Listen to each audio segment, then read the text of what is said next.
Hello friends, स्वागत है आपका अपने चैनल अपना एजुकेशन में। तो दोस्तों, इस वीडियो में हम लोग पढ़ने वाले हैं पास्ट कॉन्टिन्यूअस टेंस को। ठीक है। और मैं बता दूं कि इससे पहले वाले वीडियो में हम लोगों ने पास्ट इंडेफिनिट टेंस को पढ़ा था और उसी वीडियो में पास्ट टेंस को भी समझा था। उससे पहले वीडियो में हम लोगों ने टेंस, प्रेजेंट टेंस, टेंस के अकॉर्डिंग सेंटेंस को पढ़ा था। उसके बाद प्रेजेंट टेंस के सभी प्रकार को पढ़ा था। प्रेजेंट जैसे कि present indefinite tense, present continuous tense, present perfect tense, present perfect continuous tense. तो दोस्तों, चलिए इस वीडियो को स्टार्ट कर लेते हैं और पास्ट कॉन्टिन्यूअस टेंस को पढ़ते हैं। तो फ्रेंड्स, इसका पहचान होता है कि सामान्यतः हिंदी वाक्यों के अंत में रहा था, रही थी, रहे थे आदि शब्द आते हैं। ठीक है। तो क्या होता है इसमें कि एक बार फिर से बता दें कि रहा था, रही थी, रहे थे हिंदी वाक्यों के अंत में ऐसे शब्द आते हैं। और इसमें हेल्पिंग वर्ब क्या प्रयोग होता है? तो इसमें हेल्पिंग वर्ब एक वचनकर्ता के साथ वाज का और बहुवचनकर्ता के साथ वेयर का प्रयोग होता है। ठीक है। एक वचनकर्ता के साथ वाज का और बहुवचनकर्ता के साथ वेयर का प्रयोग होता है। मेन वर्ब में क्या होता है कि मेन वर्ब का फर्स्ट फॉर्म लिखते हैं और आईएनजी का प्रयोग करते हैं। ठीक है। देखिए फ्रेंड्स, जहाँ पे रहा होगा मतलब जहाँ जिसका किसी वाक्य में रहा शब्द दिख जाए उसको अंग्रेजी बनाएंगे तो उसके मेन वर्ब में आईएनजी फॉर्म का प्रयोग करेंगे। ठीक है। यानी उसके मेन वर्ब में आईएनजी का प्रयोग करेंगे। ठीक है।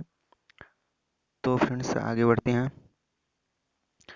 ये इतना फैक्ट था इस कॉन्टिन्यूअस टेंस में। अब सिंपल सेंटेंस में क्या होता है?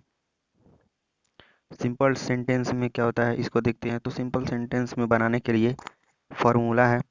ठीक है। ये फार्मूला है। तो फार्मूला क्या है कि सबसे पहले हम सब्जेक्ट लिखते हैं, उसके बाद हेल्पिंग वर्ब वाज वेयर का प्रयोग करते हैं।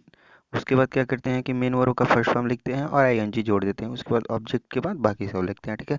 तो सब्जेक्ट हमें कैसे पता चलेगा कि देखिए कुछ अधिकारी पूछताछ कर रहे हैं, जो काम करता है वही सब्जेक्ट होता है। तो पूछने का काम हो रहा है और किसके द्वारा हो रहा है? कुछ अधिकारियों के द्वारा। तो कुछ अधिकारी क्या हो जाएगा? सब्जेक्ट हो जाएगा। ठीक है। तो यहाँ पे अंग्रेजी बनाते समय हम पहले सब्जेक्ट का लिखते हैं। ठीक है। तो सब्जेक्ट क्या है? सम अधिकारी यानी सम ऑफिसर्स। और फिर से यहाँ पे हेल्पिंग वर्ब का प्रयोग करेंगे। उसके बाद तो हेल्पिंग वर्ब क्या है? सम अधिक अधिक मतलब सम ऑफिसर्स यानी कुछ अधिकारी। तो यानी कुछ मतलब एक नहीं है, एक से अधिक है। तो जब एक से अधिक होगा तो बहुवचन, तो वेयर का प्रयोग करेंगे। और पूछताछ करने का मीनिंग क्या होता है? इंक्वायरी। इंक्वायरी होता है। तो इंक्वायरी में आईएनजी का प्रयोग करेंगे तो इंक्वायरिंग हो जाएगा। ठीक है। ये समझ में आ रहा है? अगला एग्जांपल देखते हैं। अगला एग्जांपल है छोटे से बच्चे घर से बाहर खेल रहे थे। छोटे बच्चे घर से बाहर खेल रहे थे। तो खेल कौन रहा था? छोटे बच्चे।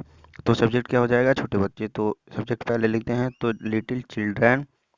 और उसके बाद हेल्पिंग वर्ब का प्रयोग करेंगे तो छोटे बच्चे यानी खेल रहे थे। तो अकेला आदमी खेल नहीं सकता, तो इसके लिए एक से अधिक है तो वेयर का प्रयोग करेंगे। उसके बाद क्या है? मेन वर्ब का फर्स्ट फॉर्म लिखना है। तो इसमें वर्ब क्या है? खेलना। ठीक है। तो खेलने का मीनिंग क्या है? प्ले। प्ले में आईएनजी जोड़ेंगे। उसके बाद हम ऑब्जेक्ट को लिखेंगे। ऑब्जेक्ट कहाँ है? घर से बाहर यानी आउटसाइड द होम। आगे बढ़ते हैं। तीसरा। ठीक है। ये कह रहा है मैं वहाँ इंतजार कर रहा था। ठीक है। तो मैं यहाँ पे सब्जेक्ट हो गया। तो आई यानी अकेला है, सिंगल पर्सन है, तो यहाँ पे एक वचन है तो आई के साथ वाच का प्रयोग हो गया। ठीक है। उसके बाद इंतजार करना का मीनिंग क्या होता है? वेट मतलब इंतजार करना। और मेन वर्ब में आईएनजी का प्रयोग करना है तो वेटिंग। ठीक है। वेटिंग। और वहाँ का मीनिंग देयर। ये ऑब्जेक्ट हो गया। ठीक है। समझ में आ रहा है ना? निगेटिव सेंटेंस यानी जिस किसी वाक्य हिंदी वाक्य के बीच में नहीं शब्द आ जाएगा तो वहाँ पे निगेटिव सेंटेंस हो जाएगा। तो इसका बनाने का फॉर्मूला क्या होता है कि हम पहले लिखते हैं सब्जेक्ट, उसके बाद वाज वेयर, उसके बाद नॉट, फिर मेन वर्ब का फर्स्ट फॉर्म और फिर आईएनजी ऑब्जेक्ट, उसके बाद बाकी सब। तो फ्रेंड्स, नोट्स बनाते रहिएगा। वीडियो देख के पढ़ने में मज़ा नहीं आता है, लॉकडाउन है इसलिए वीडियो से आपको पढ़ना पड़ रहा होगा। ठीक है। तो फिर एग्जाम्पल्स को देखते हैं। ठीक है।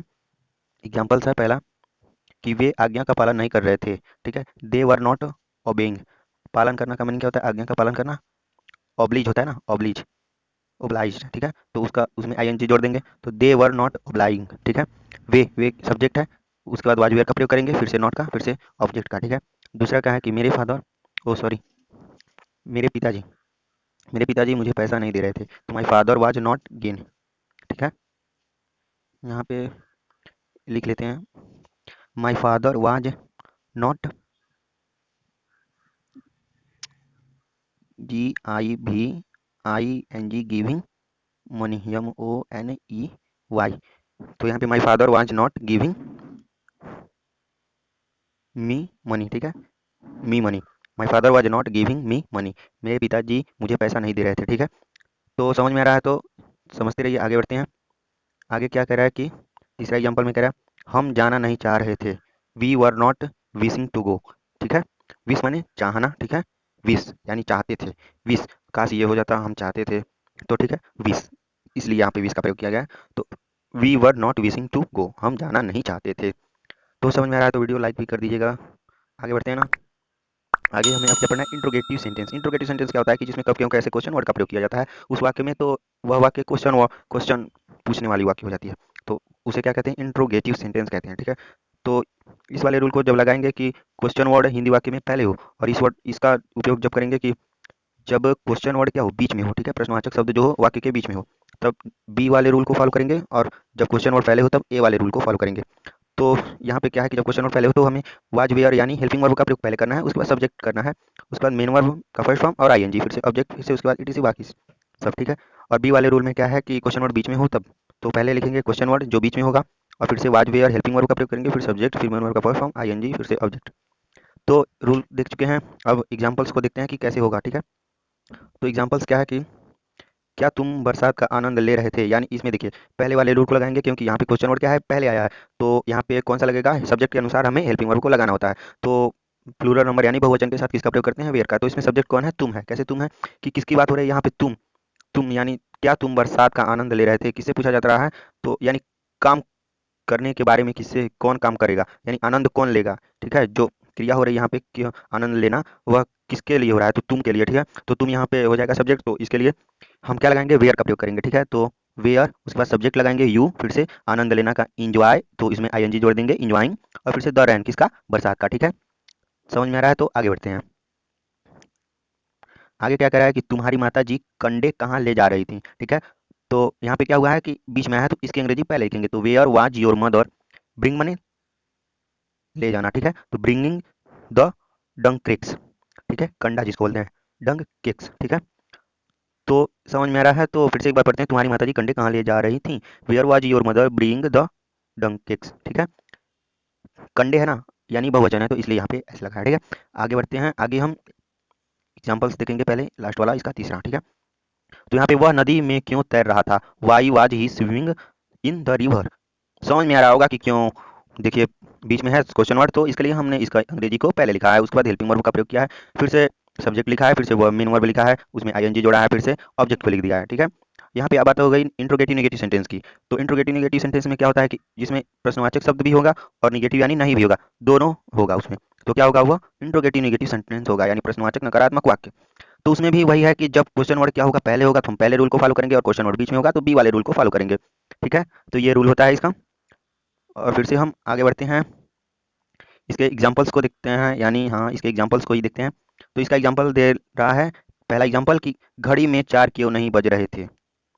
अब क्या है कि क्वेश्चन वर्ड बीच में आया तो इसकी अंग्रेजी पहले लिखेंगे, और इसमें क्या, तो यहाँ पे इट का प्रयोग इसलिए हुआ है कि क्योंकि यहाँ पे क्या है कि किसकी बात हो रही है, नॉन लिविंग यानी जो निर्जीव वस्तु हो रही है, तो उसकी बात हो रही है, इसलिए यहाँ पे इट का प्रयोग किया गया है, जैसे 4 o'clock। ठीक है, दूसरा एग्जांपल, क्या बंदर घेघ को नहीं देख रहे थे, तो was monkey not watching snail. ठीक है, वे पक्षी क्यों नहीं उड़ रहे थे, why were those bird not flying.